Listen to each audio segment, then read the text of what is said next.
Hello scholars and welcome back to music class. Our objective for class today is to listen to and follow along with a concert. In this concert, you're going to learn about a composer named Dvorak and his music in the New World Symphony.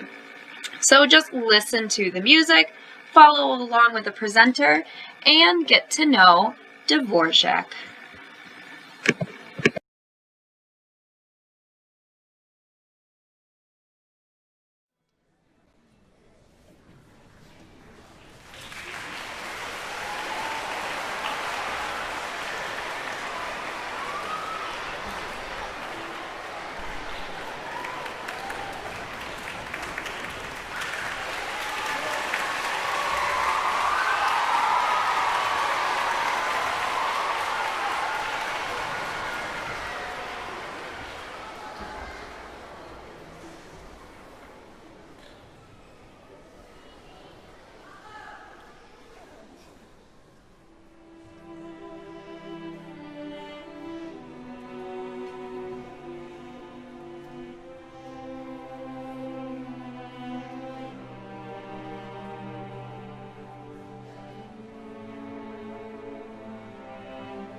Thank you very much. I want to welcome all of you to our Young People's Concert here this morning. We're so glad that you're here.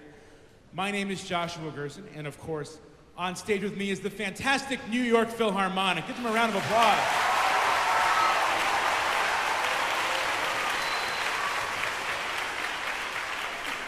Now, please join me in welcoming our host for today's concert, Ted Whiprud.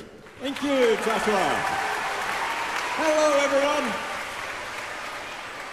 So today's concert, as you know, is called Antonin Dvorak's New World Symphony, In Search of an American Voice. And we just heard some of the first movement of that New World Symphony. Who knows anything about Antonin Dvorak? Raise your hand if you know something. Oh, that's great. That's a lot of hands. Does anybody know anything about the New World Symphony? Yeah? Some hands there too? Let's find out what some of you know.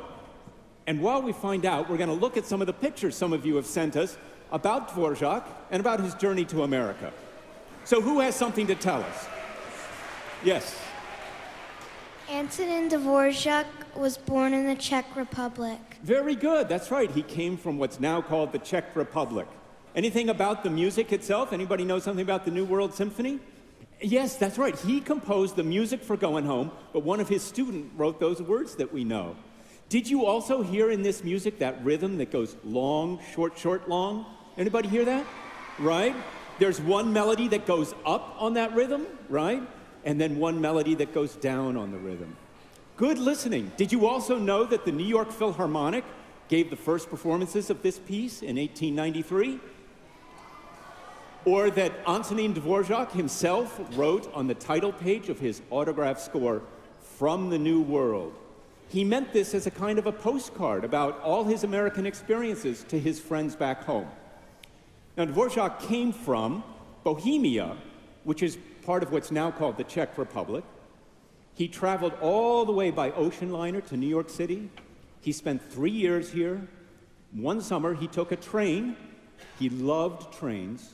He took a train out to Iowa and Minnesota to spend time with Czech immigrants, to meet Native Americans, and see the spectacular scenery of America. He was brought to America by a woman named Jeanette Thurber, who wanted him to become the head of the National Conservatory of Music. Dvorak was one of the most famous composers in the world. People just loved the fresh new sound of his music, which was rooted in the folk music of his homeland. So what makes Czech folk music sound different from regular classical music? Anybody, you know something? Yeah? Because they have a different language. Yeah, it's a different language. It makes a different kind of music. That's a very good answer. It's also because of the pentatonic scale, right? Have some of you learned about the pentatonic scale? Terrific. In normal classical music, we use the 7-note scale called the diatonic scale. Michelle, could you show that to us?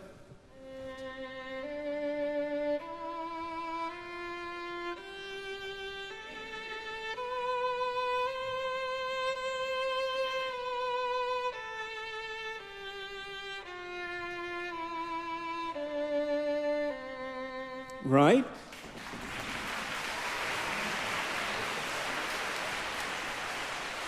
But the pentatonic scale has how many notes? 5, right. So what does that sound like?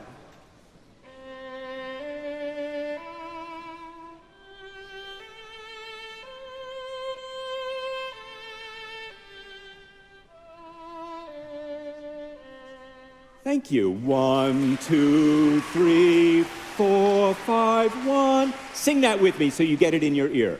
1, 2, 3, 4, 5, 1. 1, 5, 4, 3, 2, 1.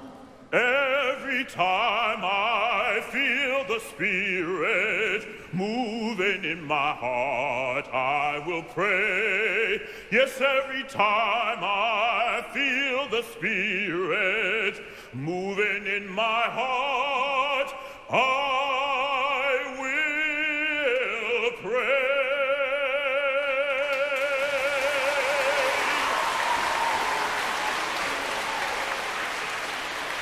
Mr. Kenneth Overton, everyone. Welcome, Kenny. Thank you, Ted. What you need to know about folk music is that it's not just about a scale, it's about a whole feeling. Now, what you just sang used exactly the same notes that we just sang when we came down the scale, but I don't think it was a Czech folk song. No, Ted, of course not. Well, not the last time I checked. Somebody had to do it. No, this was an African American spiritual. That same pentatonic scale can be found in folk music from all over the world. In music from Czech, Scottish, China, African American, and even Native American. Maybe that's why Dvorak took to the spirituals when he came to America. Well, where did he actually hear these spirituals? At the conservatory where he taught. One of his students was a guy named Harry T. Burleigh. Now, Burleigh learned these spiritual melodies from his grandfather, who had been a slave. You see, this took place only about 30 years after the end of slavery in the United States. Now, Dvorak loved to hear Burleigh sing these spirituals, and this one was one of his favorites. Swing low, sweet chariot, coming for to carry me home. Swing low, sweet chariot, coming for to carry me home.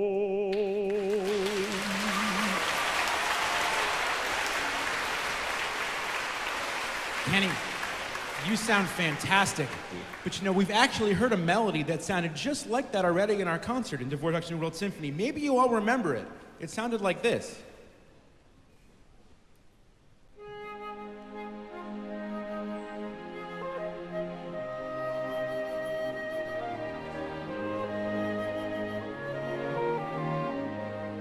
Do you all hear how similar that sounds to Swing Low?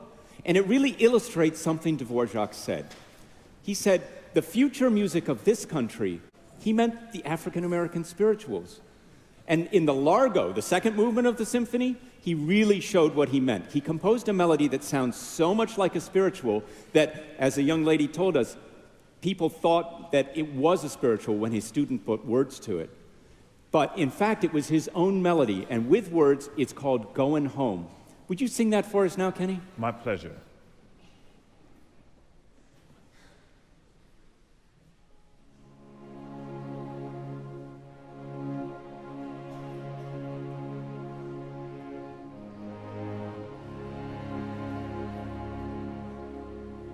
Going home, going home, I'm a-going home, quiet like some still day, I'm just going home.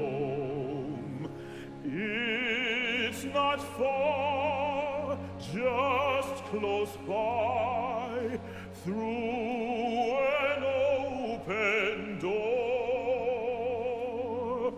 Work all done, care laid by, going to fear no more.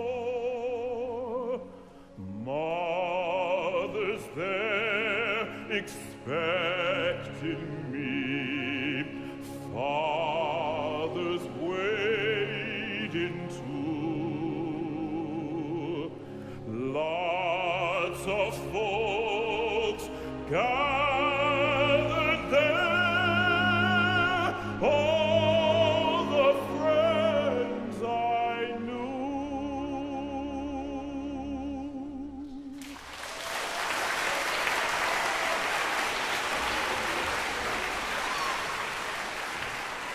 Going home. You know, they say that Dvorak was longing for his homeland the whole time he was in America. Does it sound a little homesick to you? But really beautiful, right? How many of you know this song? Would you like to sing it with Kenny? Let's do that now. Would you help us? Ready? Going home, going home, I'm a-going home, quiet like some I'm just going home. It's not far, just close by, through an open door. Work all done, care laid by, going to fear no more. Mother's there expecting me, Father's waiting too. Lots of folks gathered there, all the friends I knew.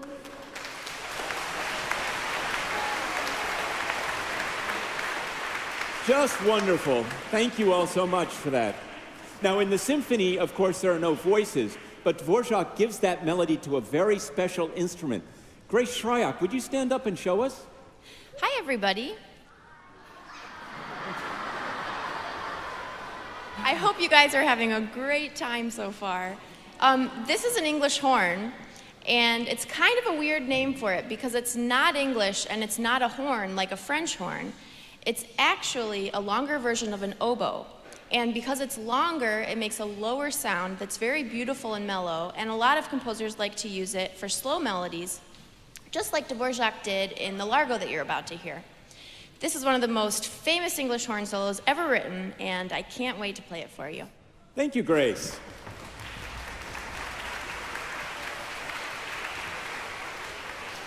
So we're about to hear the Largo of the New World Symphony. It's longer than the song we just sang. When the English horn finishes playing that melody, we're about at the middle point, and then it gets very soft and delicate and so sweet. Be sure you listen all the way to the end.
Now, some of your classes sent us videos of performances of your own version of that Largo melody.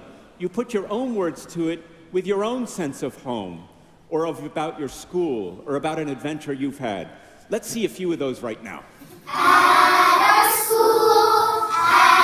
our school, we learn about the world. Just as you whisper yourself to sleep. Having fun with friends at school, kids on the playground. Stapleton Lighthouse Community School. Magic happens here today, making dreams come true. Soft and sweet, little bed, home from a long trip.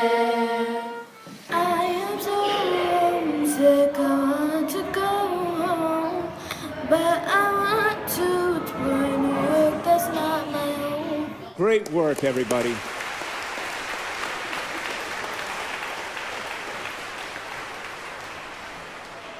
Now, Dvorak was also fascinated by Native American culture, and that began long before he came to America when he read a book called The Song of Hiawatha.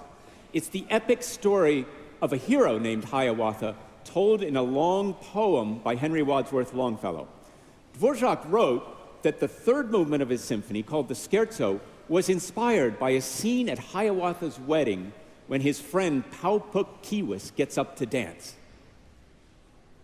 First he danced a solemn measure, very slow in step and gesture, in and out among the pine trees, through the shadows and the sunshine, treading softly like a panther, then more swiftly and still swifter, whirling, spinning round in circles, leaping o'er the guests assembled, eddying round and round the wigwam till the leaves went whirling with him, till the dust and wind together swept in eddies round about him.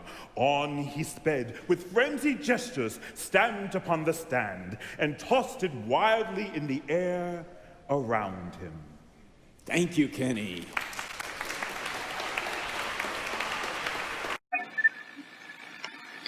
All right, thank you so much for following along with that concert by the New York Philharmonic.